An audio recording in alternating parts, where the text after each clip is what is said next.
បាទឥឡូវខ្ញុំសន្មតថាសំដៅដើមគ្រាគឺតួលេខទាំងអស់នេះហើយតួលេខទាំងអស់នេះយើងឧបមាថាជាតួលេខចុងខែ4ណាចុងខែ4អញ្ចឹងចុងខែ4ជាដើមខែ5ហើយអញ្ចឹងយើងស្រង់មកតាំងពីប្រាក់តូចដាក់ក្នុងដៃតូច cash petty cash ហើយ cash on hand ហើយនឹងប្រាក់ក្នុងធនាគារនេះយើងអាចវាយបញ្ចូលបានណាតួលេខនេះអាចវាយបញ្ចូលបានឃើញទេតួលេខនេះអាចវាយបញ្ចូលបានឬក៏យើង copy ពីខែ4យកមកដាក់មកតួលេខហ្នឹងណាអញ្ចឹងកណាយើងវាយខុសតួលេខការពិតវាអាចលំអៀងនៅកន្លែងនេះអញ្ចឹងវាអាចលំអៀងកន្លែងនេះអញ្ចឹងកាលណាវាលំអៀងគឺដើមគ្រានឹងគឺអត់ត្រឹមត្រូវទេអញ្ចឹងខ្ញុំ undo ត្រឡប់មកវិញណាគេអញ្ចឹងយើងអាច copy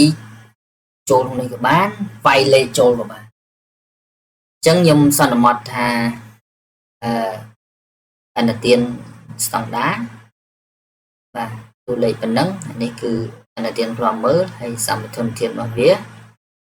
អនុទានក្រោមស្តង់ដារសង្ស័យបាត់បង់ហើយនឹងសម្បត្តិធនរបស់វាហើយនឹងការប្រាក់ត្រូវទទួលហើយជាមួយនឹងការប្រាក់ព្យួរទុកការប្រាក់ត្រូវទទួលផ្សេងហើយឬក៏អាចថាពិន័យត្រូវទទួលដោយសារអនុទានយឺតយ៉ាវជាដើមអញ្ចឹងយើងមានអនុទានសំទោសយើងមានគណនីអស់នឹងហើយនេះគឺជាគណនី AR ឬក៏គណនីត្រូវទាបាទប៉ុន្តែនៅក្នុងភាសាបច្ចេកទេសក្រសួងសេដ្ឋកិច្ចគេប្រើពាក្យថ្មីហើយបាទគាត់កំណត់យកឈ្មោះថាគណនីពាណិជ្ជកម្មឬក៏គណនីត្រូវទទួលបាទអញ្ចឹងគណនីពាណិជ្ជកម្មឬក៏គណនីត្រូវទទួលផ្នែកមុខរបរផ្គត់ផ្គង់ហើយនឹងមាន provision របស់វាគឺសម្បត្តិធនរបស់វាអានេះត្រូវទទួលមុខរបរទីផ្សារ provision របស់វាមុខរបរសេវាកម្មរបស់ផ្សេងណាអញ្ចឹងយើងមានគណនីហើយយើងវាយតួលេខចូលនៅក្នុង provision ភ្លេចបញ្ជាក់ជូនក្នុង provision គឺត្រូវវាយសញ្ញាដកពីមុខ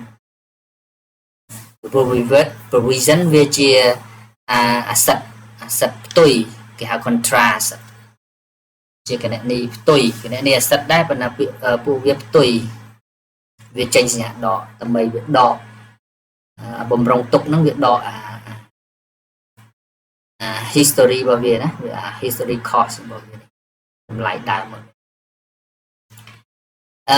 នេះត្រូវទទួលមុខរបរផ្សេងតមកយើងមានសន្និធិសម្រាប់មុខរបរផ្គត់ផ្គង់បាទគឺមានសេរីជីសេរីរៀងមានអីហោហែណាជាសន្និធិបាទយើងមានសន្និធិមុខរបរទីផ្សារអញ្ចឹងអ្នកនេះទាំងអស់នេះគឺយើងអាចផ្លាស់ប្ដូរបានតាមរូបភាពជាក់ស្ដែងរបស់ក្រុមហ៊ុននីមួយៗសហគមន៍នីមួយៗទ្រព្យរយៈពេលខ្លីផ្សេងណាវាមាន deposit មាន stationery មានបរិបទានមានវិនិយោគភាគហ៊ុនទៅស្ថាប័នផ្សេងទៅសហភាពប្រាក់បញ្ញើទៅស្ថាប័នផ្សេងបាទភាគលាភត្រូវទទួលប្រាក់បញ្ញើសំការប្រាក់របស់វាហ្នឹងត្រូវទទួលហើយនឹងទ្រព្យសកម្មមិនមែនសាច់ប្រាក់ដែលយើងដាក់បញ្ចាំទៅដាក់បញ្ចាំទៅក្រុមហ៊ុនផ្សេងឬក៏ស្ថាប័នផ្សេងជាដើមគណនីបង់មុន prepayment នេះបាទគឺជាគណនីទ្រព្យរយៈពេលខ្លីផ្សេងមានតាំងពីគណនីពន្ធឡើងណាបាទមានវត្ត input មានតម្លៃបន្ថែមវត្ត carry forward មាន withholding tax credit ណា payment profit tax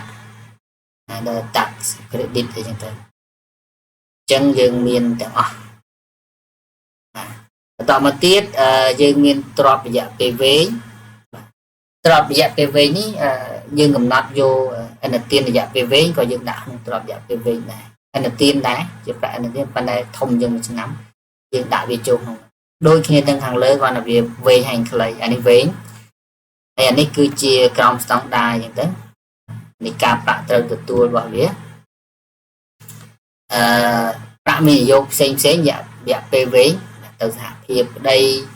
វិនិយោគទៅកន្លែងផ្សេងក្តីទ្រព្យសកម្មជីវសាស្ត្ររយៈពេលវែងទ្រព្យវិនិយោគលើដីកសិកម្មនេះយើងអាចដូរបានបើវាតាមស្ថានភាពជាក់ស្ដែងទ្រព្យវិនិយោគលើអគារកសិកម្មនិងទ្រព្យសកម្មរយៈពេលវែងមិនមែនសាច់ប្រាក់កន្លែងនេះគឺសំខាន់ណាស់នេះមួយបានន័យថាសម្រាប់សហគមន៍ MAC ទំនើបទៅពេលដែលគេ deposit ជា share ជាដីគឺយើងចុះបញ្ជីនៅក្នុង account នេះ account ទ្រព្យដីហើយ account ខាងក្រោមមួយទៀតនៅក្នុងភាគហ៊ុនតិចទៀតយើងនឹងទៅដល់ហើយបាទនេះវិនិយោគជាមួយក្រុមហ៊ុនផ្សេងៗបាទហើយមានដីបឹងបួរមានអគារនិងរចនាសម្ព័ន្ធរបស់វាហៅអញ្ចឹងទៅតាម account នីមួយៗ